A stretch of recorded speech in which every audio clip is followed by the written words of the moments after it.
A lot of career executives get lost by asking themselves the question, what's next for me? How can I move to the next level? These are valuable questions and great questions to be asking if you're ambitious and aspirational and you want to do the best for you and your family and your loved ones around you. Stick around, we're going to give you 10 strategies. I'm going to be talking here with my special guest, Izi Chinchay. She is a podcast host, entrepreneur, and high school soccer coach who teaches soccer players to go from high school level to the professional game and maybe the global stage. That is exactly where she's heading with the work that she does. And in that conversation, you're going to learn awesome things about how things that happen on the soccer field apply directly to your career. I think you'll find the conversation fascinating, so let's jump in.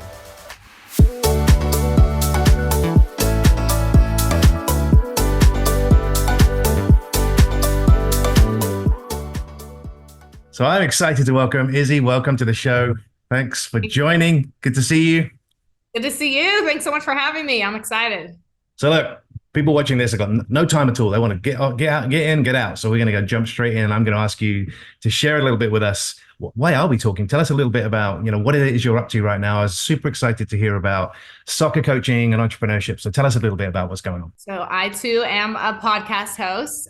So passionate about that. Spent a lot of time working on my podcast. And then I own a soccer coaching business called Push the Goal Soccer, which is focused on training kids to within their club teams, and then also training players how to get recruited. Tell us more about that. What do you notice most about the kids that you get to coach? Because I think that you don't have to coach them, you get to coach them. That's a really powerful thing. But tell us a little bit, what do you get most from them? What do you notice about them? I noticed a couple things. I noticed a lot of good things. I think the area that I noticed needs a lot of improvement is self-confidence. I think a lot of kids struggle with confidence, whether it's actual skill work like 1v1 or confidence to, say what they want, have the courage to say what it is that they want to play on or professional, and just teaching them like, hey, it's a privilege to be out here, and it's a privilege to practice confidence. And that's what we have to do to get to the next level. And now people watching this thinking, yeah, I've seen James before. Why is he talking to somebody who coaches kids soccer?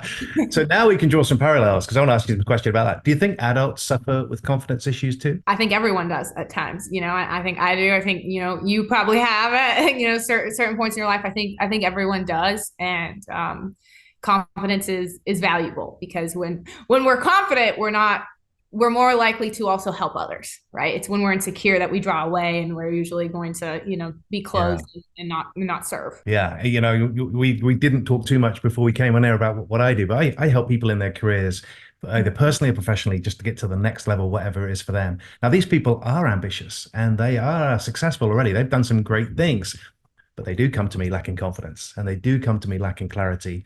And we have to kind of dig into those things. So when the kids are raising these, this is where we can give a teaching moment now for our audience here. When the kids are lacking confidence, what are the kind of mechanisms that you put in place that's going to help them? Two things. I think first is checking the dialogue, right, that's running in their head. I'm like, what are you telling yourself, right? Because if the voice inside my head is like, oh my gosh, I'm so scared, this isn't going to work, I'm going to mess up, or even it's don't mess up, don't mess up. That's not very confidence inspiring, right? So the first thing is like we check that dialogue, right? So what are you saying to yourself?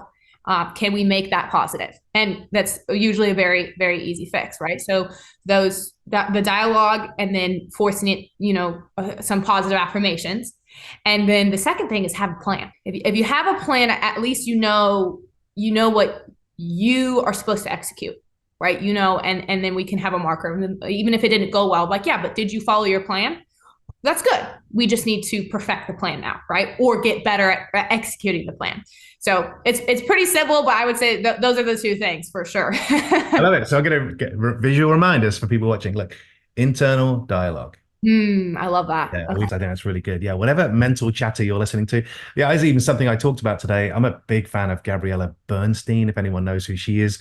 And she talks a little bit about, got to be careful about the voice that you're listening to, because you are the only one listening. And so I think internal dialogue is a great conversation to be having with somebody lacking confidence. And the second one you said there was to have a plan. So we're going to dive into this too. It's something in my world that I see an awful lot of, is that it's sometimes people have stumbled through their careers to get great success. And I'm sure you see kids who've stumbled through their soccer coaching to get great success. And they may score a goal in a match, or they may achieve something in a game, or accomplish a skill. And then they suddenly realize, I don't really know how I did that. But there probably was a plan, but it's just a loose one. But let's talk about those two things separately, and then I want to continue this conversation. This is great because I think it's so valuable for somebody who's engaged with the younger generation to identify patterns. And I always think if you can spot patterns and then you can use those patterns, and these patterns are going to be useful for for professionals watching this too. Yeah. But let's talk about that internal dialogue. If I come to you and I'm struggling with my internal dialogue, and we talked about universal doubt earlier and kind of negative thinking, what are the conversations that you're having? Are you doing that in kind of group setting, one-to-one? And then what are the kind of things that you're sharing with those players? I think bringing awareness to it is the first step. And I think especially, in the younger group, and some kids want to fight it. They're like, nothing was going on in my head. I said, well, what voice just said nothing was going on in your head? Right. And then they're like, oh my gosh, I do have this dialogue. So I think the first thing is bringing awareness to it. And then I simply just remind them to speak kindly to themselves. Just speak kindly to yourself. If you don't know what to say, can you just say something kind to yourself? And it's often as simple as that. And then everyone needs to hear different things. Right. And it seems like, wherever our insecurities came from, or what, like, I don't know the actual pain points of each person unless I'm working very closely with them. So they know those insecurities. I'm like, so then how can you support yourself? And how can you be kind to yourself? How can you say kind things to yourself? And athletes are different, right? I have one athlete and she's like, for me, all I need to say is like, see ball, get ball. Like, I just don't want to speak negatively to myself. I just say, see ball, get ball. I'm not going to sit there and be like, oh my gosh, don't mess up. Like, let's not, turn this to a negative thing. She's literally just like, see ball, get ball. If I see myself getting negative, I'm like, nope, see ball, get ball. And for her, that's it. And for I have another athlete, and he's pretty elite, and he's high level, and he's intense. And like, for him, his style, he needs to get really cocky. Right. And I'm like, that's okay. Be cocky. Say, I'm the freaking best. I'm going to win it all. I am number one. Like, that's the style that works for me. Right. That's what I say. That's how I hype myself up. I'm like, I am number one. I am the best. That's okay. Like, and I remind them that it's also okay, because there's that balance too. Sometimes we get like, is that okay to be like that forward and like speak that way? I'm like, absolutely. If that's what works for you. Right. Other athletes, that's not their style. So, addressing it and then kind of catering to each athlete. Like, or each individual, each high performer, what works for you, right? Like, what do you need to yourself? You need to hype yourself up, does it need to be extreme or a little more chill, and then just finding that and sticking to it. We got internal dialogue. You're giving some advisory there and kind of identifying the difference between different types of people. So people watching this, draw the parallels. What is the positive intent you can insert so that you can be focused on that professionally for you? So let's talk about planning. And you're going through this conversation with these kids, but what's the age group, by the way? Let's talk about that. I think I work the most with high schoolers. Okay. High schoolers is probably my biggest age group. I work with the little kids too. I love it. It's just a different game though. So it's a very different game. Yeah. It's a different game, but the high schoolers is, that's where we get into this kind of stuff. I can't. Yeah, I played a lot of soccer, and I remember what it was like to be a 5-year-old soccer player. Yeah, amoeba ball. Things were different when I was 16. Very, very different. Yeah. Okay, so let's planning. Let's jump into planning. Tell us a little bit about how do you talk to the high schoolers, these people about their planning process. What's in there for them? Yeah, I start with, if it's a very simple thing, like if we're just talking about 1v1s. Right. That just means you're just going to go at one other player. I ask my kids, I'm like, raise your hand if you have been doing these 1v1s with no plan. You've just been going at them and saying like, oh, we'll see what happens once I get there. Pretty much all the kids raise their hand in the beginning. I'm like, all right, would you feel better if you decided what your move was going to be beforehand? Right. If you knew, okay, I was going to attack this player and I was either going to do a scissor or a Maradona. Like if I had a plan. Would I, and they're like, yeah. And so we just, that's a very simple thing. And on a more complex level, it's like, all right, what is your plan for getting recruited? What is your plan for moving on? Like, they usually don't have a plan. I think about jujitsu, right? So if I'm competing in jujitsu, before you go into a jujitsu match, you have a plan. What is my game plan before I go and fight this person? Right? Am I going for a takedown and I'm standing them up and I'm going to try and let them pull guard and me try and pass? I just have a plan. It doesn't always happen, but then I feel prepared going into it. And then Awesome. I am able to feel confident just having a Yeah. plan. And so people watching this who are career professionals thinking on this channel thinking, how does this compare? You have a one-on-one, right? If you're in a career position, you're in a meeting, you have a one-on-one normally with a manager, you might have a one-on-one with a peer group, somebody in the team. So that's another thing. Do you have a plan going into that? But then kind of when you talk about different environments or in a team environment, that's like going to a meeting. What's it like? Do you have a plan when you're going into the meeting? What outcomes are you seeking? And is it documented before you go in? So you have that. And you said the magic word, are you prepared? Are you prepared? And a lot of people aren't prepared. So I love these lessons that we learned these things when we were young, but are we still carrying them forward outside of the sports arena into our professional lives? So tell us a little bit more about location, demographics, and how you serve. So I'd love to know, because I want people to be able to find you. Do you have, because you clearly have moments where you're on the field with the players, but do you have online courses? Do you have methodologies for people to work with you online in the push to goal environment? Tell us a little bit about it. So I do coach kids online, college athletes as well, just in the mental performance space and the self-promotion space. That's a big thing. And I'm largely focused on recruitment.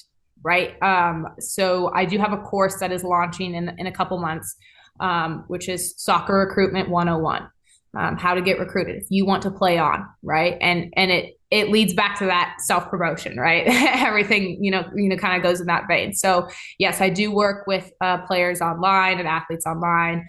And teach them how to promote themselves, how to get recruited, or if they're just struggling mentally, like they're plateaued and they're like, I'm in my head, I'm on the bench, this is not going the way that I want it to. I do work with players one-on-one in that sphere as well. Do you do could someone do a teleconsult with you? Could they get on a Zoom call like this and actually talk about the game and have conversations about? Absolutely. And then we'd figure out a plan. Great. So look, if you're watching this and you've got kids in high school who are playing soccer and they want to get better at their skills, at their planning, at their ability to just make the grade, and we talked, you've mentioned it a little bit there about D2 and D1 and getting into the collegiate system and getting you to the point where you could be seen by something at the top of the game. Exactly. And I think that's a really powerful mechanism that you're providing there by providing that online course. So here's what we're going to do. Izzy's going to tell me when that course is available. We're going to put the link in the show notes, so you're going to be able to download that course and get access to it. And then also we're going to give you access to Izzy as well. So you've got contact details below that are going to allow you. So you can just go down and look in the notes now, and that will allow you to contact Izzy and have that one-to-one conversation as well. And I think that'd be valuable. Probably be a really good investment of your time and investment fee too. So make sure that you get yourself onto Izzy's calendar. Well, you mentioned self-promotion there. And we were talking before we came on about, what is it about an athlete, and as in my world, a career professional, that they would need to do in order to make, massive progress in either in their soccer career or an education path, or as we're talking about in my world, professionally. How do you continue to navigate I call it the jungle gym. I gave up on the career ladder because I realized your career is not a ladder, it's actually a jungle gym. You get to play in all the places, right? So tell us a little bit about that. What self-promotion mean to you, and how do you help these individuals promote themselves so they can get what they want out of their career? When I was 15 years old, I had the chance to meet Chris Wondolowski, who is a professional soccer player. He played in my hometown and then actually played in the World Cup, right? So in my mind, this is someone who went to the top, and my team won the conference championship, so we got a meet and greet. And I got in front of that guy and I was like, all right, I gotta ask him a question. So I said, what is your advice for becoming a professional soccer player? And I really thought he was going to say something like, be the hardest worker, put in the time, when no one else is.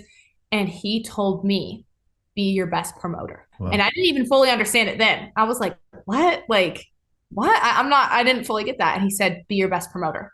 And that was shocking to me, because I really didn't think that's what it was, but that stuck with me, because I realized as I got older, no one wants you to win as badly as you want yourself to win. And you know, we do have people in our lives that they're cheering for us and rooting us on, and they do want us to win, but it's really us who want us to win the most. So we know why we want to win. Like, we have skin in the game. We know why, and it's our job to then promote that, right? Yeah. Like, yes, I am qualified for this job. This is why, right? Yeah. And if I don't have, you know, the skills in this space yet, I will learn them, right? But I am the person for this job. I am the person for this team. And I think what goes in tandem with that is also being okay with rejection, Got it. because it wasn't a good fit either way. But we get afraid to promote ourselves because we're afraid of rejection. So let's imagine I'm going to be a high school soccer player now. I once was a high school soccer player, so I can play the role pretty well. Tell me with a bit more specificity. Yeah. When you say self-promotion, what kind of things do I need to be doing daily, weekly, that would be in that promo space where I'm actually promoting myself? Is this like highlight reels or other things? Give us some Yeah. specifics. Everyone watching this for your career, remember Yeah. we're talking about kids soccer and high school soccer here, but think about some of the messages we're sharing with you. Yeah. What is that? What are the specific examples you can give us about how people can go about this promotion? For sure, highlight reels, as you mentioned, and then reaching out to coaches and Well, simply just saying, hi, sending an email. This is who I am, and I want to play with you because of X, Y, and Z. Now, there are systems in place, and like that is all in the course that I'm launching. And I also, you know, do work a one-on-one. There's certain criteria that needs to be in those emails and in those highlight reels, right? But basically that's it, because that's all I did, right?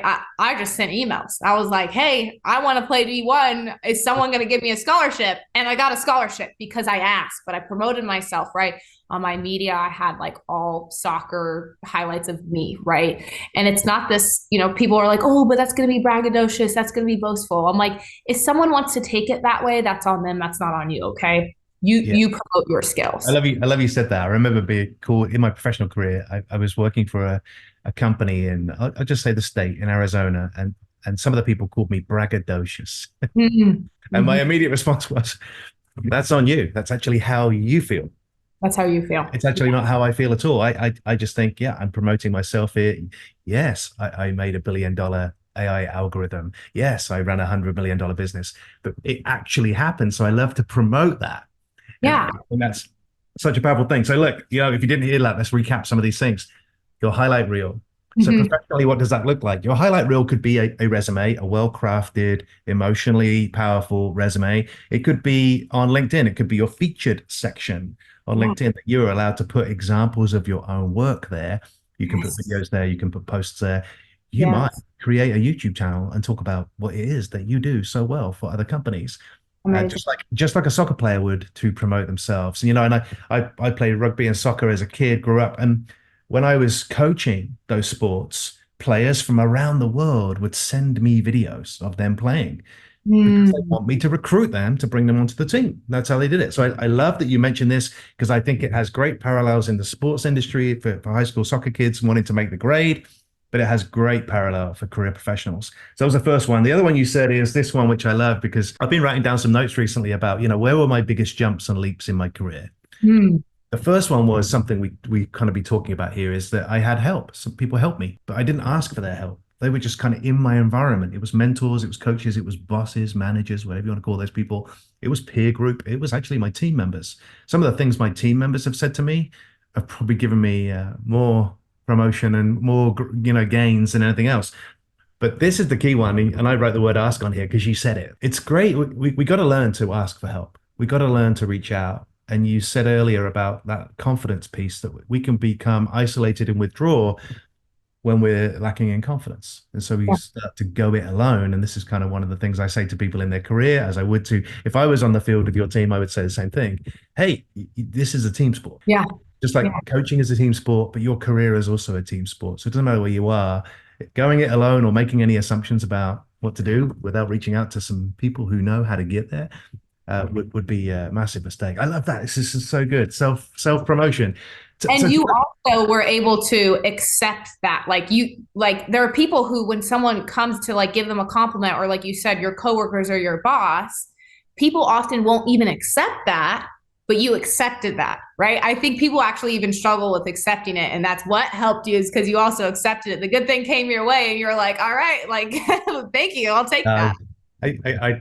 I learned, I've also been documenting the whole career. So I've gone back to my out of university, what happened first.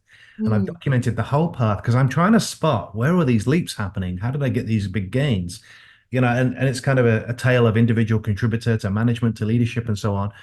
And all of it ties back to some of these philosophies that I learned from my sporting life. Yeah, one of the things I haven't said yet, I played competitive sports for 30 years.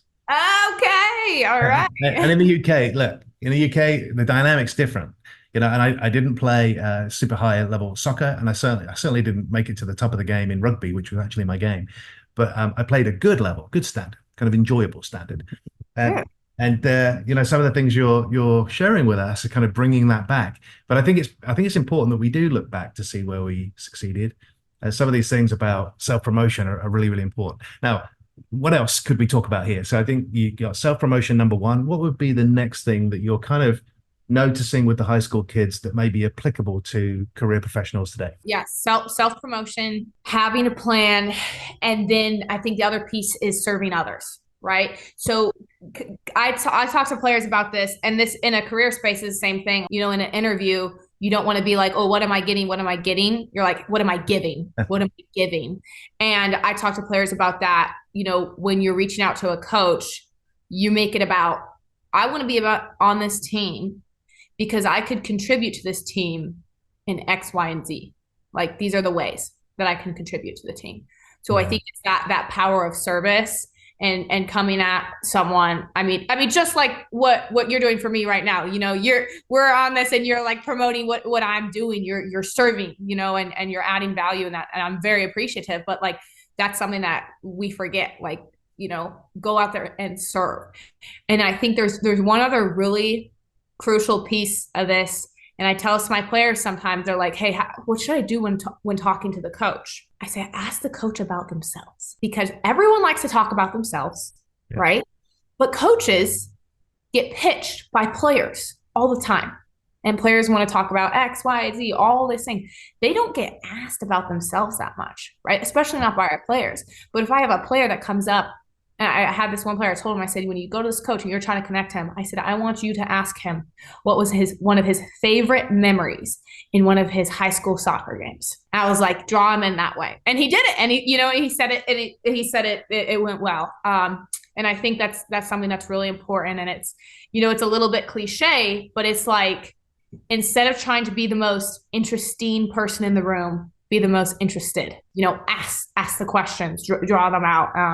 And I think especially it stands out when a kid or a high school athlete is talking to an adult in that space, right? Asking them about themselves, make it personal and be interested. I love it. I knew this conversation would be so good because it's such two unique markets. My market is people who've been around 20 years. Yeah. And there's a few know-it-alls in there, but they come to me genuinely unhappy about where they find themselves, even though they're hugely successful. Like you mentioned World Cup, you mentioned a World Cup player, right? Yeah. And so that's a huge accomplishment. And so yes, I do want to give to you. And the reason why is because if this video could find its way to a high school kid who plays in a World Cup one day, then we've won. But we've actually still won if this video finds itself to a high school kid who just practices the self-promotion and the Yes. serving of others. And I love there's a book by a guy called Joe Polish. I don't know if you've ever come across Joe. It's called What's in It for Them. And the theme is what you're actually talking about, which is less getting for you.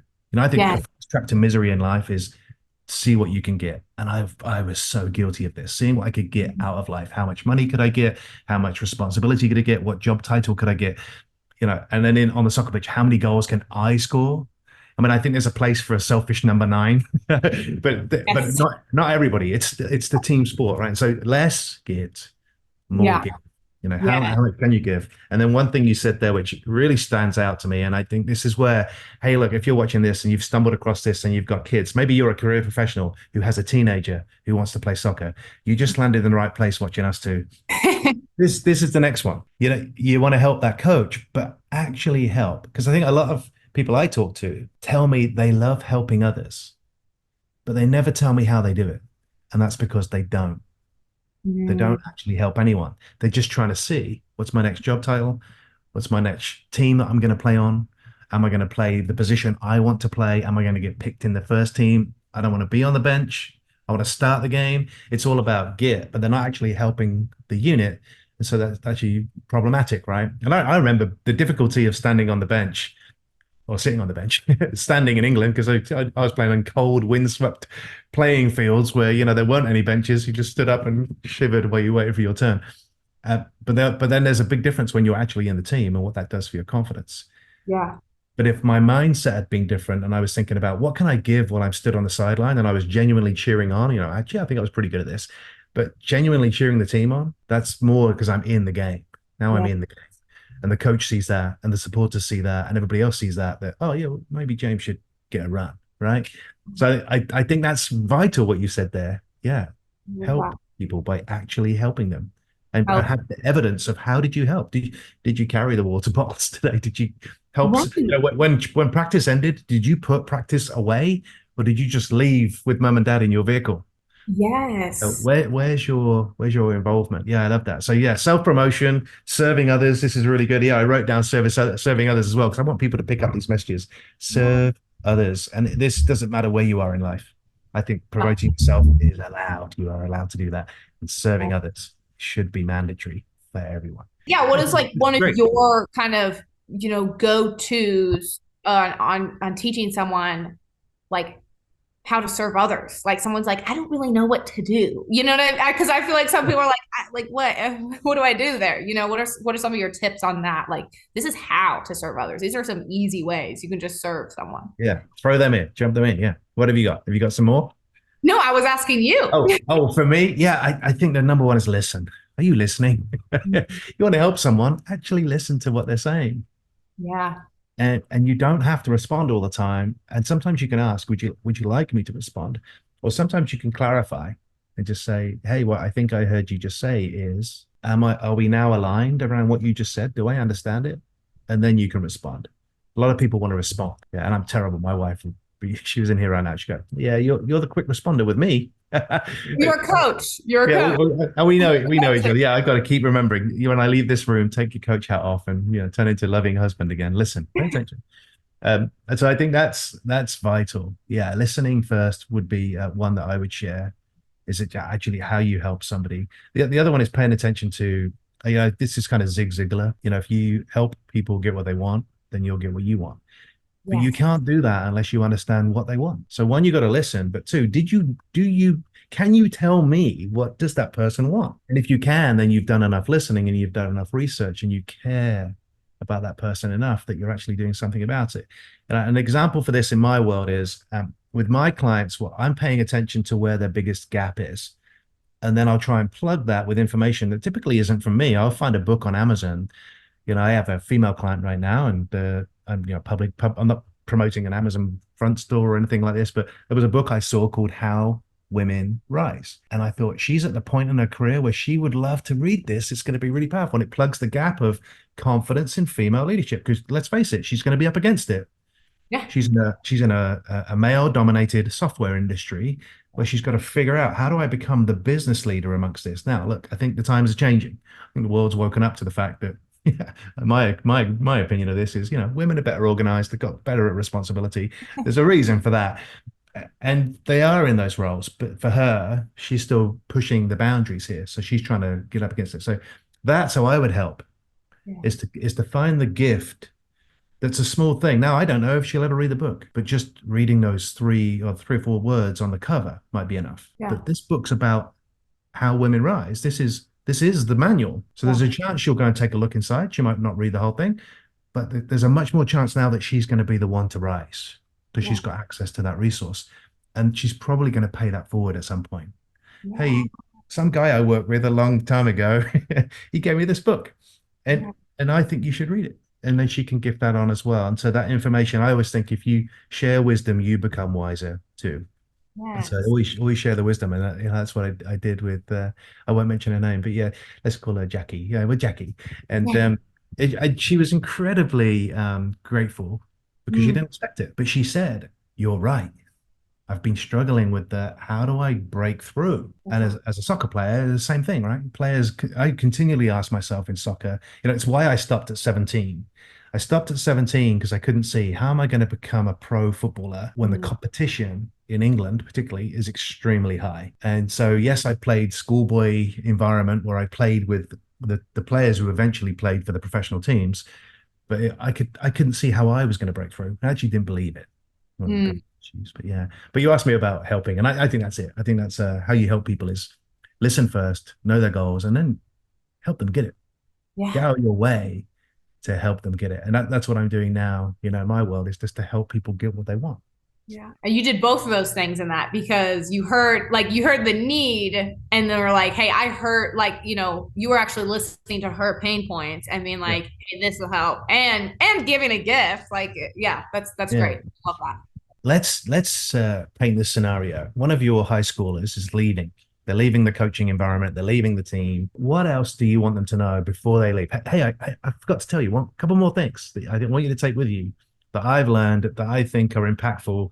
In my podcast, in my YouTube channel, in my soccer coaching, in my entrepreneurship journey, all of this I'm noticing means something. What are those couple of things that you could share with us to kind of Yeah. take us towards the end of this? Voice your dream. Whoa. Voice your Yeah. dream and go for it. Do not be afraid to say whatever it is that you actually want. Don't be afraid. And I think we do get afraid because then we're like, what if it doesn't happen? Say what it is that you want and go all in on it, right? We're recording this at New Year, right? And people make those New Year's resolutions. I Yes. always say, don't do that.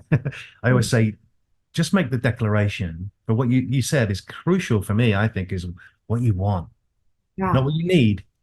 What you need comes from a place of scarcity and not having enough. Yes. I just need one more dollar because I can't pay my water bill. It's different to I want $3 so I can pay the water bill and I can go to practice. Yes. Yeah. I love that. So yeah, Say what is you voice your want. dream. So give us an example of how might you, if you're working with the player, and in my world, the professional, how might you get them to do that? Are there mechanisms to say, I think it's like getting clear on their dream, but then vocalizing it. How would you tell those high schoolers to do that? Yeah, I think it's kind of easy to do in that space because there's levels of it, but I start like, do you want to play in college? And like if you say that, none of them will really say anything. They'll kind of nod, say, raise your hand if you want to play in college. Okay. All right. So we know. I'm like, I need you confident saying that. So when I ask you, say that, right? And it's like, then after that, it's like, do you want to play Division 1? Then you need to raise your hand when I say that. And you need to say, I want to go D1. And then same thing. Do you want to play professional? Right. And each time, like it's a little harder to say it each time, but you have to, right? Like, yes. And I tell them to say that. And then I say, well, now you've told me that. I have to hold you to that level of training now. So it adds a pressure. You say it, and it's like, well, I better behave like a Division 1 athlete then. I better behave like a professional athlete then. Yeah. You don't practice, like a Division 2 athlete if you want to go D1. You practice like a Division 1 athlete, and you don't wait till you get there to act like that. You act Yeah. that entire time. Like I always viewed myself at that level, right? So you don't mess around with that. Like you act it before, and then you get there and you rise. Yeah. Do you mind if I improvise on that one a little bit to Yeah, add something to it? absolutely.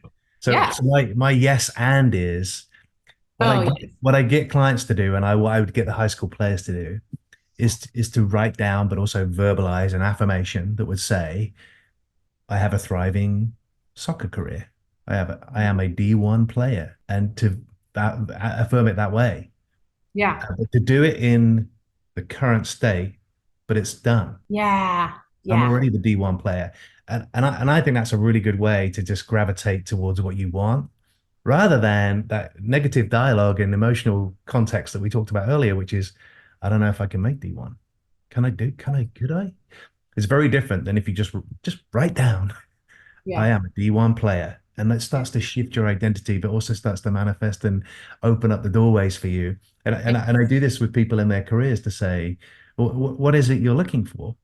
Well, I'd like to work in a startup environment, and that's kind of what I think would be most exciting. Okay, then write down. I am one of the business leaders in a startup that's looking for, funding, or it's looking for seed capital, and I get them to be in the moment. Yes. And then they'll message me and go, I dreamt about that all last night. I said, yeah, because this is your dream. This is what you wanted. I'm just helping you get the clarity on that. And that's why I kind of share that with you now, because it's a great exercise for the kids. Hey, homework before next practice. Can you put some notes down here? And then when you come, we're going to read them out. You're going to think that's weird. And yeah, you're going to get to kick a ball and we're going to run around and we're going to do some training here. Yeah. But I still want you to connect to the emotional side of this and the kind of dream side of this. Yeah, I love that. What I was vocalizing, yeah, this is so good. What else? So okay, we got our sadly departing player. What else do we need that player to know before they leave the training of Izzy, or they leave the squad or the team that you're working with? It's okay to change your mind. It's okay to Uh, change your mind. Right. So we go for a dream and we go all in. And if, we get further down the line and we need to change our mind and we change the way that looks, that's okay. Right. And we don't dig our heels in, on something that we no longer want, because we change a lot. Right. My dream that I had when I was 11 is definitely different than now at 24. Right. So sometimes we get caught up on the 11-year-old dream, which can take us really, really far. But if we cross that bridge, it's like, no, I changed my mind. That's okay. It's okay to change your mind. that is awesome, because I like that view of, you got to be confident in what you say, stand behind it, but you got the right to change your mind. Yeah. If somebody convinces you otherwise and provides a compelling argument or data or statistics or something that can prove it out that, hey, actually what you said is not true, or here's a different version of events. Yeah, again, I'm going to put my hand out because I wasn't very good at listening. I'm still working on my listening skills. I wouldn't always listen to those other perspectives and opinions, and I would poo-poo them. It's like, yeah, no, I don't know if I agree with that. And I've changed so many things about my perspectives as I've got older, and I've paid more attention to what's going on. Yeah, I love that.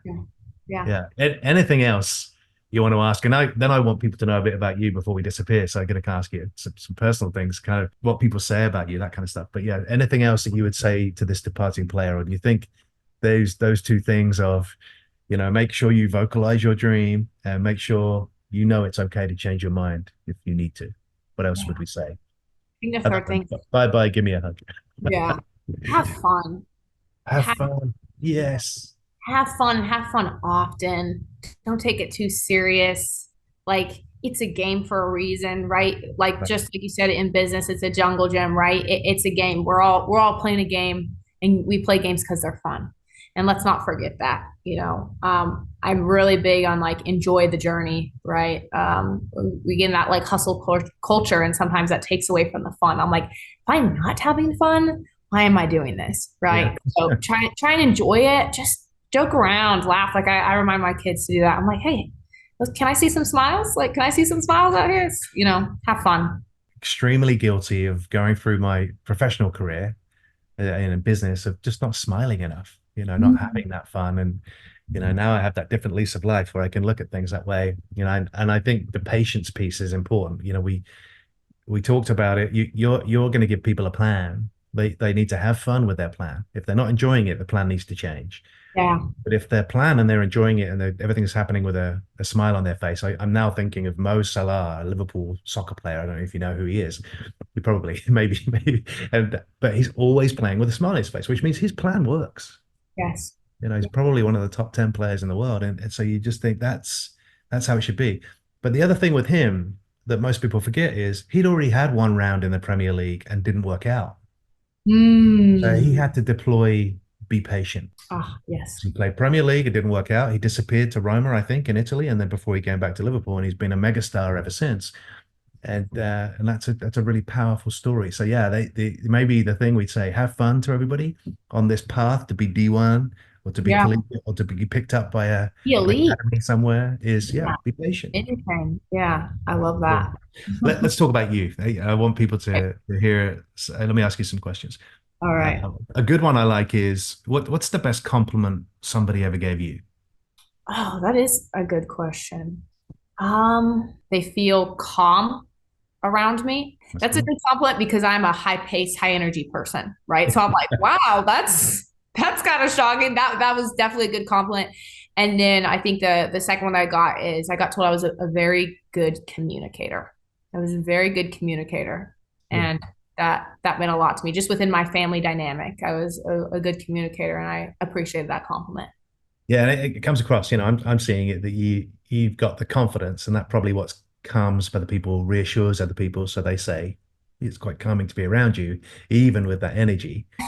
Good. Communication comes because you're operating in your own trust. You know that what you're doing is what you love to do, what you're doing is the path you're on, and sharing messages, and that's what's giving that, you're just getting better at the communication model. Yeah, I love that. Okay. Um, what about the best advice that someone gave to you? So we went through a ton of stuff today, which is all great advice, and you've picked up along your journey. But what's the best thing that you ever heard that you think's been one of the most impactful comments or statements? The be your best promoter. That was a huge nugget that I got.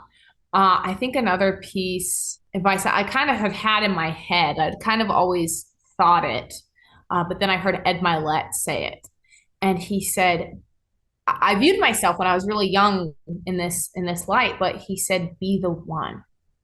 Be the Be one. the one in your family. Be the one to make the change. Be the one to go big. Be the one. And you can be the one. It's a choice to be the one. And I heard that and I was like, that is me. Like Have I you ever seen? like Have you I'm ever the seen? one. Have you ever seen Ed live on stage? I've never seen him live. Oh He's in yeah, Atlanta though in a couple of he weeks. just doesn't say be the one. He's telling the story of be the one, and the whole time he's screaming, "I'm the one. I'm the one Yes. who did it. I'm the one." And that's the message. Yes. That's self promotion. That's Yeah. the confidence. That's the serving of others. That he said, "I'm the one to serve other people, to do the thing, Yeah. stand out." Yeah, I love it. Yeah, I saw him in April of 23. Okay, Um, cool. and yeah, then I've seen video recently of him standing on stage in LA and doing a similar conversation. What would your parents say that you do for a living? How would they describe that? My mom would say I'm an entrepreneur. Uh, Okay. and my dad would say I'm a teacher and a coach. And they're pretty accurate. Yeah, yeah. I would, yeah, they're both, but What is, let's find out a little bit. What's one lesson that they taught you that you think is valuable to share with the audience? my dad is a huge promoter of fun. And he wasn't always that way, but in the past, 3 to 5 years in life, he's changed a lot in his life. And he is like, if it doesn't make you happy, get it out. Like he is big promoter on fun, like travel, live your life, like Yeah. chill out a little bit. I think I had a lot of years of my life where I was all hustle, hustle, hustle, hustle, grind, grind. If I wasn't suffering, I wasn't moving forward. And I was deep into that mindset. And my dad was this voice of like, can you relax? Like just chill, like watch some Netflix, it just You look like you're having fun. I think you did hey, a there good we job. go. Yes. What about what did mum teach you? What's something she shared? You can do anything you want to do. She was always like, do it. You can do it. I would say I was going to do something. And she was like, cool, do it. Right. She's just like never a voice of doubt from her ever. Was always just like, yeah, do it. Right. And there was also like an independence in there. It wasn't like, yeah, let me help you. It was like, yeah, go do it. And that was very valuable always. And I was like, yeah, she gave me a boost in my ability to figure it out, whatever it was. Yeah. Because she always said, I will figure it out. Yeah, Yeah. and, doubling down on preferred interest is what gets you there. Yeah. What you want to do, but make sure you're going to do it until the end. Yeah. You just talked there about temporary. We're only here for a temporary short amount of time. Yeah. Yeah, just Yeah. just choose things that you want to do, that you'll do it, you'll love it, you'll have fun with it, you'll do it Yeah. to the end, and yeah, you'll figure it out. Yeah, you'll figure out Yeah. the way to become the master. And yeah, Yeah. you're well on your way to doing that. Okay, well, I want to thank you, but I also want to promote a website of some description. So, where do you want people to come and find out about the high school soccer coaching and be able to contact you, where they can potentially buy your course shortly? But also, what I would love them to do is to reach out to you and to set up time. I would love for that. So they can go to Izi Chinchay on Instagram. That's just my name. So IZICH. We'll put it in below so Yeah. that Izi Chinchay. And then from there, I have like my Push the Goal Instagram account link. They could go to either of those accounts right. and look on there. I also have, the website. And yeah, absolutely anyone can reach out to me. Love to connect, love to help in, any way that I can, for sure. Awesome. Yeah. And if I come across any of my clients who have high schoolers who are thinking about soccer careers, then I know where to send them for conversations. So I'll do Amazing. that. Look, I've really enjoyed this. This time flew by. I Yeah. just want to say thank you. So I'm very grateful for you joining the show. I'm sure we'll be hearing from you again in the near future. Yes. Thank you so much for having me. This is awesome. Thanks, Izzy. Bye. Thank you for tuning in, and I just want to let you know, if you enjoyed this video, I just want you to click on this next video where I'll be teaching you more about career and mission growth with some of my guests or some of my personal training. So just click right here and I'll see you on the inside.